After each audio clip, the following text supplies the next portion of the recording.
उम्मीदवारों की ख्वाहिश रहेगी।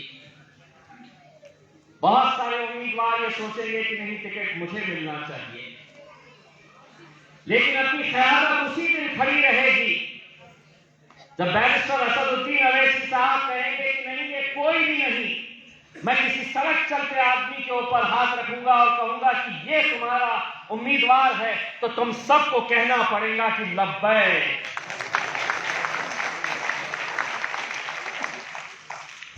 लब्बैक कहना पड़ेगा तुम्हें। अपने कायद के फैसले को आपको सबको कबूल करना पड़ेगा। होती है, ख्वाहिशें होती है, हर इंसान की ख्वाहिश होती है कि मैं भी जाना चाहिए। हम भी ये देखेंगे, ये ख्याल करेंगे कि जो लोग कौम के बीच में रहते हैं, समाज के बीच में रहते हैं, लोगों के सुख दुख के अंदर खड़े रहते हैं, काम करते हैं, हम वो लोगों को तरजीह देंगे। अगर कोई धन्ना सेठ आएगा और कहेगा कि मेरे पास करोड़ों रुपये हैं, मैं इतना पैसा खर्चा करूंगा, तो मजलिस पैसों से खरीदने वाली जमात नहीं है। हम खिदमत करने वालों को आगे और हमारी ये ख्वाहिश है कि इंशाअल्लाह आने वाले वक्त में हम दिल्ली के अंदर बहुत अच्छे नतीजे देखेंगे, लेकिन इससे पहले, दिल्ली से पहले हमें उत्तर प्रदेश के अंदर इंशाअल्लाह कामयाबी हासिल करनी है। और मैं आप लोगों को भी ये जिम्मेदारी देना चाहता हूं कि अपने तौर के ऊपर आप लोगों को भी कुछ दिन उत्तर प्रदेश में गुजारने पड़ेंगे। हमें मेहनत करनी पड़ेगी, और अगर हम मेहनत करें तो क्या कुछ नहीं मुमकिन हो सकता है। इसकी जिंदा मिसाल मैं आपको देना चाहता हूं कि 1 जनवरी 2021 को हमने गुजरात जाने का फैसला किया। लोग कहने लगे कि गुजरात में आपको कामयाबी मिलेगी, वहां पर तो इतना डर है, वहां पर इतना खौफ है, मोदी साहब का, अमित शाह साहब का इतना डर है वहां पर, क्या आपको कामयाबी मिलेगी? हम जब पहली मर्तबा गुजरात में गए और पहली सभा वहां पर ली, तो सबसे पहला जुमला, सबसे पहली बात हमने वहां पर जो करी, उसी से लोगों को यकीन हुआ कि नहीं, मजलिस वाले आ गए। हमने अपनी शुरुआत किस बात से की, तो हमने कहा, नारा लगाओ, नारे तकबीर, नारे तकबीर। बस उस दिन के बाद अल्हम्दुलिल्लाह वहां के लोगों के अंदर एक यकीन पैदा हुआ कि इतने सालों के बाद कोई तो आया है जो गुजरात की सरजमीन के ऊपर नारे तकबीर का नारा लगा रहा है। पूरी हिम्मत के साथ, पूरी ताकत के साथ नौजवान जुड़ते गए, और अल्हम्दुलिल्लाह आपने देखे कि हमने अहमदाबाद के अंदर भी जीत हासिल की, हमने गोधरा के अंदर भी जीत हासिल की, और ऐसी जीत हासिल नहीं की। 8 उम्मीदवार खड़े किए तो 7 जिता कर लेके आए। लगातार के अंदर जीत हासिल की, और अब मोदी जी और अमित शाह सुन लीजिए, गुजरात में इंशाअल्लाह हमारे विधायक भी चुनकर आएंगे। वो कैमरे की तरफ देखकर बोल रहा हूं ताकि वो भी सुन ले, समझ ले कि हम क्या बोल रहे हैं। अभी कुछ दिन पहले हम उत्तर प्रदेश के उतरौला में गए थे।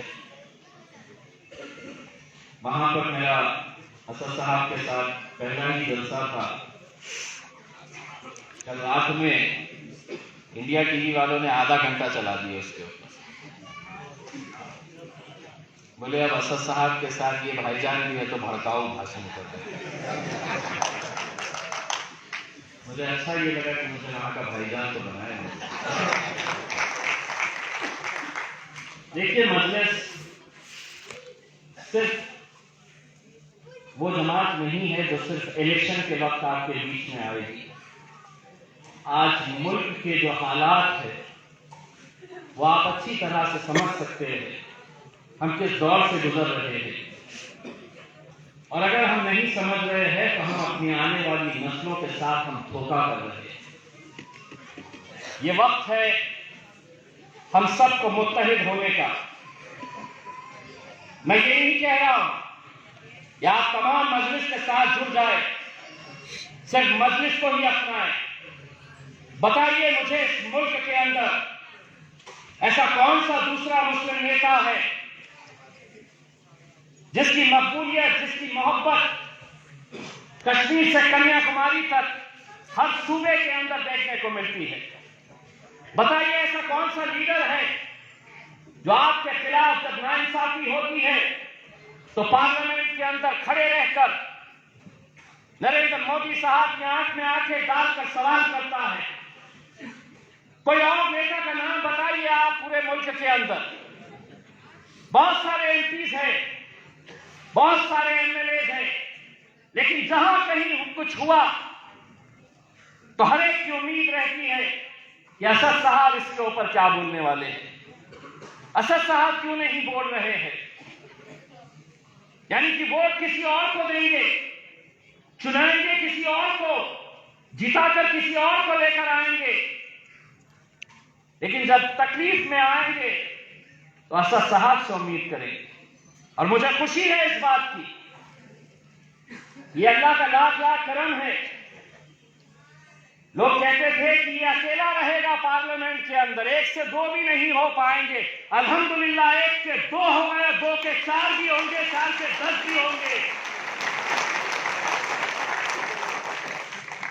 आपने मुझे वोट नहीं दिया, आप देख नहीं सकते, लेकिन मेरी जीत में आप लोगों का भी हाथ है। वो कैसे? वोट तो औरंगाबाद वालों ने डाले, लेकिन दुआएं अल्हम्दुलिल्लाह पूरे हिंदुस्तान ने की।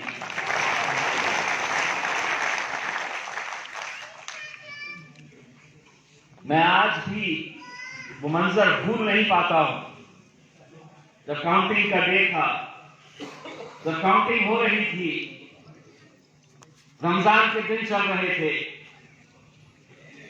नौजवानों का हुजूम सहरी करके फजर की नमाज पढ़ के वो काउंटिंग बूथ के ऊपर जाकर बैठ गए थे। हजारों की तादाद के अंदर नौजवान, तपती धूप थी, दिन भर इंतजार कर रहे थे कि 30 सालों के बाद हमको इस रमजान के मुबारक महीने के अंदर जश्न मनाने का मौका मिलेगा। दिन भर हम आगे चल रहे थे, अचानक असर के वक्त मैं पीछे हो गया 5000 वोट से, शिवसेना आगे हो गई। 5000 वोट की जैसे ही उन्हें लीड मिली तो उन्होंने जश्न मनाना शुरू कर दिया, पटाखे फोड़ना शुरू कर दिया, एक दूसरे पर रंग फेंकना शुरू कर दिया।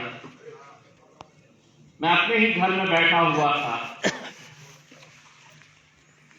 मैं भी टीवी के ऊपर देख रहा था कि कौन आगे चल रहा है। जब असर का वक्त हुआ तो मुझे मेरे बेटे ने कहा कि बाबा आप काउंटिंग सेंटर के ऊपर आ जाइए। मैं जब उस सेंटर के ऊपर गया, हजारों की तादाद के अंदर मुसलमान, दलित लड़के जो सुबह से इंतजार कर रहे थे कि जीत के जश्न का, उनके चेहरे के ऊपर की जो मायूसी थी, जो अंदर काउंटिंग सेंटर के ऊपर बैठे हुए थे, वो लड़कों को जब मैं देखा तो कितने लड़के ऐसे थे जिनकी आंखों से टप टप आंसू बह रहे थे। उस वक्त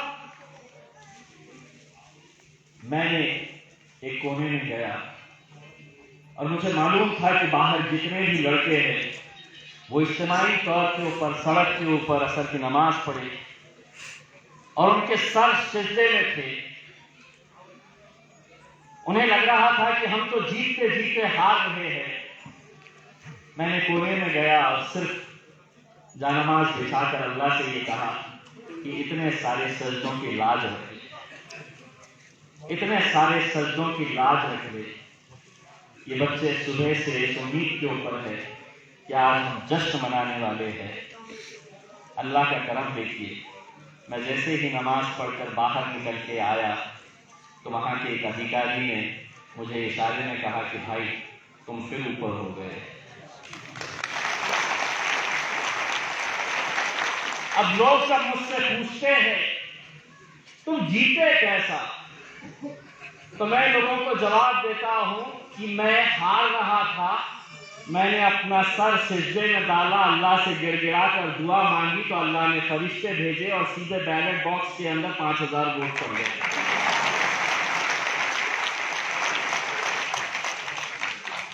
दोस्तों, अगर हम मुत्तहिद हुए, अगर हम एक प्लेटफॉर्म के ऊपर आए तो हम क्या नहीं कर सकते हैं, क्या नहीं कर सकते हैं। लेकिन नहीं, आज भी आपको ऐसे कई सारे मुसलमान मिलेंगे, कई सारे मुसलमान मिलेंगे जो कभी किसी पुलिस स्टेशन के अंदर नहीं आएंगे, अपने एसी के रूम में बैठकर, आलीशान सोफे के ऊपर बैठकर ये सवाल करेंगे और पूछेंगे कि असदुद्दीन अवैसी उत्तर प्रदेश क्यों जा रहे, इलेक्शन क्यों दिल्ली में लड़ना चाहते हैं, क्यों नहीं लड़ेंगे हम और क्यों नहीं लड़ना चाहिए।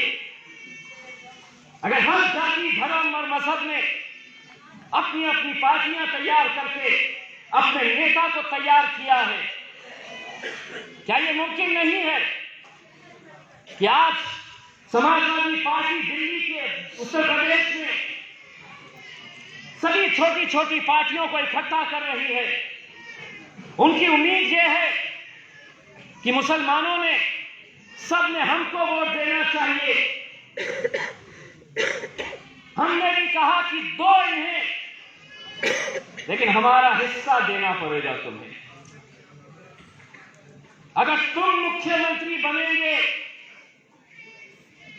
अखिलेश यादव अगर मुख्यमंत्री बनने का सपना देख रहे, या बहन मायावती अगर मुख्यमंत्री बनने का सपना देख रही, तो तुम बनो, हमारी शुभकामनाएं तुम्हारे साथ है। लेकिन डेप्यूटी चीफ मिनिस्टर कोई मुसलमान होगा, इसका ऐलान तुमको करना होगा।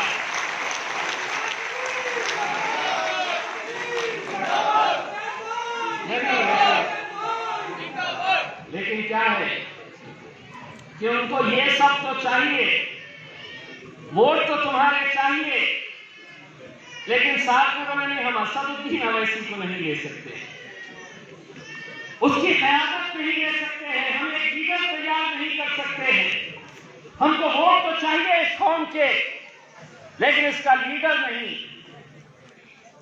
अब अल्हम्दुलिल्लाह वो वक्त आया है और उत्तर प्रदेश के अंदर हम नौजवानों के अंदर, बुजुर्गों में, हमारी माओं और बहनों के अंदर एक जोश और ऐसा जज्बा देख रहे हैं कि उन्होंने भी तय कर लिया है कि जीतो या हारो, इस बार उड़ेगी उत्तर प्रदेश में तो पतंग ही उड़ेगी।